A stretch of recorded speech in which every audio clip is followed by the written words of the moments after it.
تو اس آیت کریمہ سے پتہ چلا اللہ تبارک و تعالی ہمیں سچوں کے ساتھ ہونے کا حکم دے رہا ہے۔ جب سچے ہیں تو اس کا مطلب اس آیت مقدسہ کا واضح بیان اور سمجھ فرما رہا ہے، اور سچوں کے ساتھ ہو جاؤ۔ بے شک پتہ چلا کہ جھوٹے بھی ہیں، واہ واہ واہ جھوٹے بھی ہے، تبھی تو سچوں کے ساتھ ہونے کا حکم ہمیں دیا جا رہا ہے، جی جی جی واہ واہ واہ، تبھی تو سچوں کے ساتھ ہمیں اور آپ کو ہونے کا حکم دیا جا رہا ہے۔ آج ہم اور آپ حضور غوث اعظم رضی اللہ تعالیٰ عنہ کے اس مہینے میں اس محفل پاک میں بیٹھے ہیں۔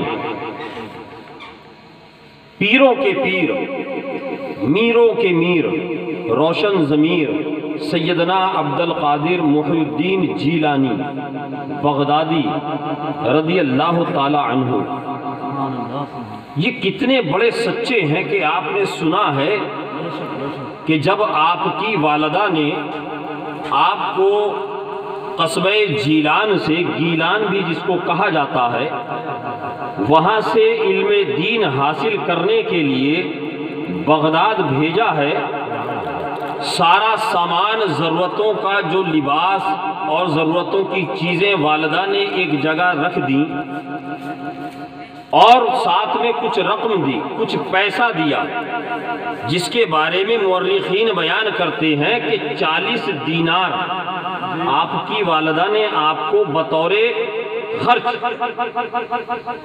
اور تعلیم حاصل کرنے کے وقت جو ضرورتیں پیش آنے والی ہیں ان کو حاصل کرنے کے لیے 40 دینار دیے، اور وہ ایک کپڑے کی تھیلی میں رکھ کر آپ کے جامے، آپ کے جبے، آپ کے کرتے کی آستین کی بغل میں، آستین کے نیچے یعنی بغل کی جگہ پر سی دیے، سلائی کر دی۔ والدہ نے بیٹے کو رخصت کیا اور چلتے چلتے کہا، بیٹا عبد القادر، میں تمہیں وصیت کرتی ہوں، میں تمہیں وصیت کرتی ہوں۔ امی جان، کون سی وصیت؟ میں تو علم دین سیکھنے کے لیے جا رہا ہوں، اس وقت کون سی وصیت کرنا چاہتی ہیں؟ واہ واہ واہ، آپ دیکھیے، تقو فراست المؤمنین ینظر بنور اللہ، اللہ کے رسول صلی اللہ تعالیٰ علیہ وسلم نے ارشاد فرمایا کہ مومن کی فراست سے ڈرو کہ وہ اللہ کے نور سے دیکھتا ہے، واہ واہ واہ، وہ اللہ کے نور سے دیکھتا ہے۔ ہم اور آپ جہاں بظاہر سامنے کی چیزیں دیکھتے ہیں، وہیں مرد مومن بندے صرف اس دیوار کو نہیں دیکھتے، بلکہ سینکڑوں ہزاروں کلومیٹر دور ہونے والے واقعات کو بھی دیکھ لیتے ہیں، بے شک بے شک، واہ ملاحظہ فرما لیتے ہیں، بے شک، اور ان کی مدد بھی کرتے ہیں، بے شک، واہ، ان کی مدد بھی کرتے ہیں۔ میں اس کی تفصیل میں نہیں جاؤں گا۔ والدہ نے کہا، بیٹا میری ایک نصیحت ہے۔ عبد القادر، میری نصیحت یاد رکھنا۔ امی جان بتائیے کون سی نصیحت؟ کہا، بیٹا کیسا ہی وقت آ جائے، کتنا ہی سخت وقت آ جائے، کتنی ہی پریشانی کا وقت آ جائے، مگر بیٹا عبد القادر جھوٹ مت بولنا۔ واہ واہ واہ واہ، کیا کہا؟ جھوٹ مت بولنا، جھوٹ مت بولنا۔ کون کون حضور غوث اعظم کا مرید ہے؟ ہاتھ اٹھا کر بتائیں تو، کون کون حضور غوث اعظم کا مرید ہے؟ کون کون غوث اعظم کا مرید ہے؟ ارے دیوانو، تم سب غوث اعظم کے غلام ہو۔ جی بے تم شک، اس لیے ڈر سے ہاتھ نہیں اٹھا رہا، میں جانتا ہوں کہ کہیں حضرت مسجد کے لیے ایک بستہ سیمنٹ نہ کہہ دیں۔ بہت ہاتھ اٹھوایا جاتا ہے ہمارے یہاں جلسوں میں، اور آپ بھی جانتے ہیں کہ ہاتھ اٹھانے کے بعد پھر کیا ہوتا ہے۔ آپ سب الحمدللہ، ہم سب یہاں سے لے کے وہاں تک جتنے ہیں، یہ سب غوث اعظم کے دیوانے ہیں، بے شک بے شک، سب غوث اعظم سے محبت کرنے والے ہیں۔